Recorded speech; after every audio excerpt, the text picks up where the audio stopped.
বাইকটা দেখ, বাইকটার কি অবস্থা দেখ। তোর পাপা সেই কতদিন থেকে এই পুরোনো বাইকটা চালাচ্ছে, দেখ সব পার্টস গুলো কেমন নড়ে গেছে। আরে এই দেখ, হ্যাঁ ঠিকই বলেছো। হেডলাইনটা ভেঙে গেছে, নাম্বার প্লেট নেই, গাড়ির আগের দিকে কিটা ছিল এটাও নেই।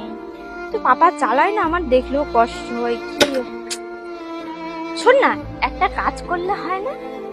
আমি যদি তো পাপাকে একটা নতুন গাড়ি গিফট করি, যেহেতু আমাদের বিবাহ বার্ষিকীর সামনে, যদি একটা নতুন বাইক গিফট করি কেমন হয়? ভালো হবে, চলো তাহলে আমরা রেডি হয়ে আসি। চ।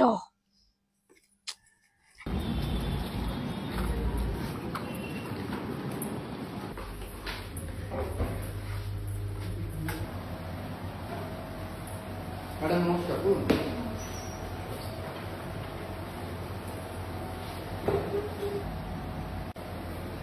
কি গো, কোথায় আছো? এই তো আমি বাড়িতে আছি। তুমি একটু জাভা শোরুমে আসতে পারবে? ঠিক আছে, আমি রেডি হয়ে আসছি।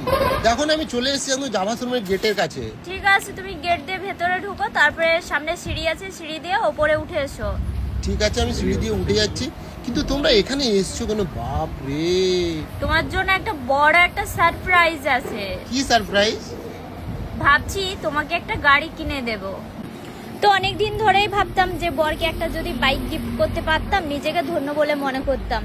তো পরিস্থিতির চাপে পড়ে আমি কোনোদিনও কিছু করতে পারিনি। তো আজকে সম্ভব হয়েছে, তোমাদের দাদাভাইকে আমি একটা বাইক গিফট করতে পেরেছি শুধুমাত্র তোমাদের জন্য।